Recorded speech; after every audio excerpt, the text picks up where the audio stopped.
How are we? I hope you've been good. I've been well myself. What do I want to share today? First and foremost, before I forget, please remember to subscribe, to like, and to share. The information I'm sharing here, my hope and my desire is for it to help someone out there, for it to support someone to make an important decision, especially if they want to study abroad, and specifically Australia. So I hope that this page will inspire someone who is not even born yet. So stick with me, grow with me. I have big dreams, and I will share on this page as I go. So today I wanted to quickly jump on here and share something to do with my journey, and I probably have a message for young people who have a desire to study abroad and parents, right? So I'll start with young people. So so for young people, if this is your desire, if your desire is to study abroad anywhere, just do your research, find out which country you want to go to. When you finally, for instance, if you want to come to Australia, let me speak for Australia because that's where I've been for 7 years now. Yeah, in a couple of days. Do your research and find out which course you want to do. Find out which course is marketable. Don't just do any course. This was my experience. I couldn't get a visa to do a social science course, which I wanted to do initially, but I came on to do business studies, and as I was studying business, I realized I had done the same course back in Kenya and I was struggling to get jobs. And when I moved here, I found out it's the same situation. Business, unfortunately, unless you've got money and you want to invest, it's just not marketable here either. So I went deep in my almost like a soul search to just find out why was I, oh wow, sorry guys, to just find out why I was created and why I'm on this earth. And I just thought, I love social justice, I love social work, I love supporting people, especially people struggling with mental health issues, or just anyone going through anything from that in that capacity. So that's why I ended up changing my course, and I'll do another video and share how you can change courses from one course to another when you're an international student. But I did change my course from business to social work. Social work is obviously marketable, but not only that, it's because I had a passion for it. The other thing is you do a research on how much the course costs. So Australia can be a bit expensive, to study at uni, but it's still, when you compare it to other countries, you will find that they are a bit affordable in that sense. But a course will one subject you'll be paying from 2,000, from $1,800 to $2,000. So that's how much it might range for just one subject. So in a semester, you'll probably be paying something close to $9,000 to $10,000. For me, I was paying $9,500, close to $10,000 per semester. So it's not cheap, right? But it's doable, and I'll talk about that later. So you do some more research on which school you want to go to, and by which school is because if you want to do engineering courses, or if you want to do health sciences, sometimes some universities are known for distinct disciplines. So like for instance in Sydney, you have universities like ACU, Australian Catholic University, well known for nursing courses and health sciences. And then you have universities like UTS, University Technology, well known for IT and sciences and things like that. So each university, some universities are well known for engineering courses, so it's better to just do your research as well to know which university to go to. Which state is an important one, because obviously Australia has got so many states, and all the states are different, and they're they're different. They're governed by different state bodies. So there's a federal level and then there's a state level. So every state has got its own policies, and those policies can affect you as an international student in different ways. So it's good to do your research. For instance, we have had discussions. I used to work with the Council of International Students Australia, and this is a peak body that advocates for international students, and I know I was in it for quite an extensive amount of time, and one of the issues international students were raising, especially the ones studying in Sydney, New South Wales, was they did not have Oppo card concession. So this is the Oppo card. That's how it looks. I hope yeah. So that's an Oppo card, and we use this for public transport. So if you're traveling by bus or by train. Now, for students within New South Wales, if you're studying in Sydney, there's no concession. So you're going to be paying adult fee. There it goes, right?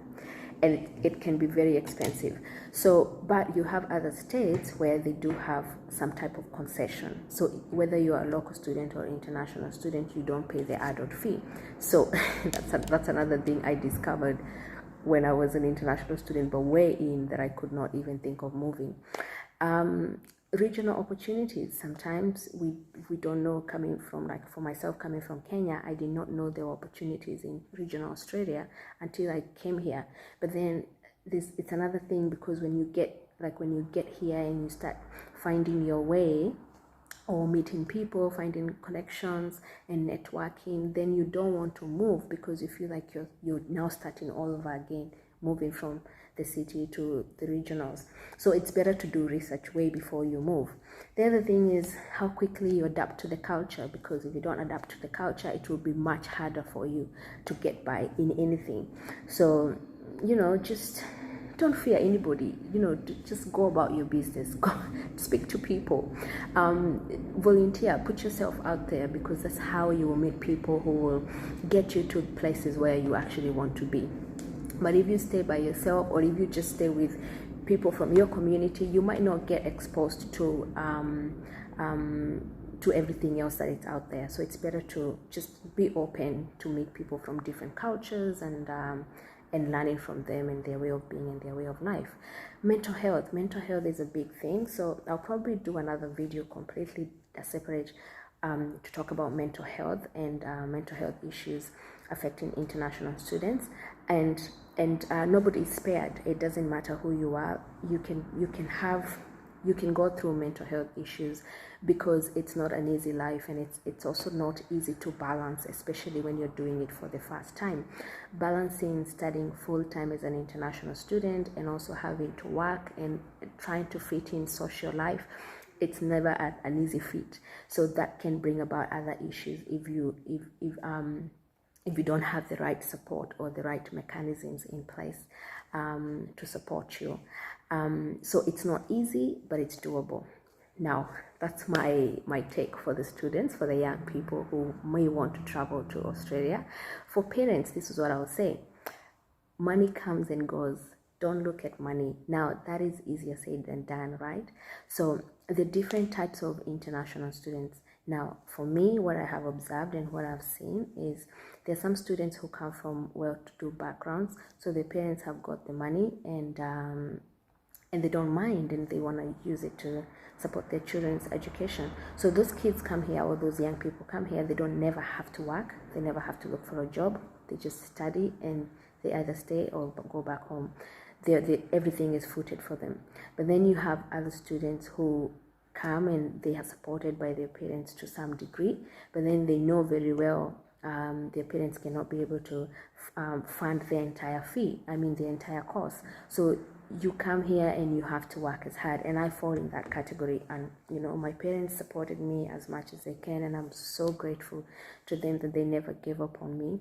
But my parents are not millionaires, they're not rich, and even if they had that money set aside, they were not going to put it in the bank and say, oh, this money is just for Console for her 4 years study. If something urgent comes up with at home, they're going to use that money. So I'm not going to just come here and sit down and just say, oh, my parents are going to do whatever they have to do. No, sorry, especially because it was my dream to come here, then I know I go above and beyond to make sure that I support myself in some way, shape or form. The other thing I would want to say to parents is invest in your child's education if they want it, because you will never regret. Now, I'm saying if you want it, because if they want it, because sometimes we as young people, education might not be our drive. Some people may want to start a business, some people may want to do arts, maybe they're musicians, they want to pursue their talent or whatever that is. If your child tells you, I want to go abroad and study, if they're voicing it and they're saying it, I'm telling you, it's just support them, do what you have to do. If it's a cow you've got and you have to, and you can, and you want, and you feel if you said it, you can get that money to get them to school, just do it. They will come here, and if they want it, they will come here and they will make that money. They'll buy you 2 cows or they buy even more. You know what I mean? Money comes and goes, but when you invest in education, or if you invest in a course that a young person wants and it's a burning desire, they'll return it 1,000-fold. I can tell you for sure right now, my parents have got no regrets that they supported me, because it's now over. They never have to worry about me ever. When you start, you will always get money. So there's this notion of, because the thing about I would probably give this advice, or maybe just this perspective to parents. If you have some money, let's say you have a piece of land somewhere, or you have rental property, or even you do poultry farming, maybe uko na kuku mahali, you uko na ng'ombe, whatever it is that you have that even the banks can use, or we have small circles in Kenya.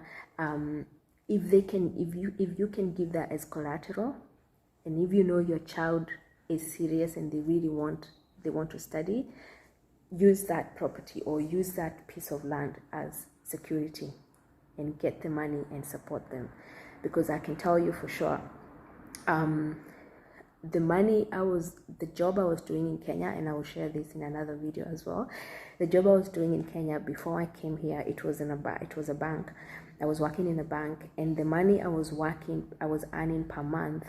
When I moved here as a student, I was earning that same money per week.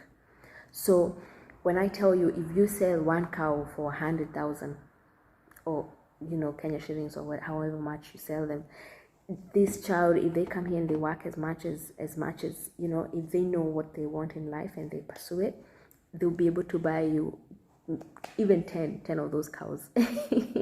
So I would encourage parents to support your kids, support your children, pursue, if they want to pursue their dreams overseas. It's not easy, but it's doable.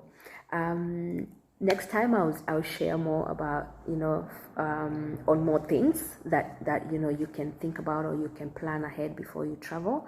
But I tell you this, if I can do it, anybody can do it. I'm not special. I don't come from a wealthy background where people don't know what to do with money, but I just come from a background where my parents and my parents' parents valued education, and they knew that it's a key, and I have seen it. And so with that, I want to say thank you so much for tuning in. Don't forget to like, subscribe, how do you say it? Subscribe, share, and like, and encourage you to pursue your dreams and live to your best ability. God bless. Bye.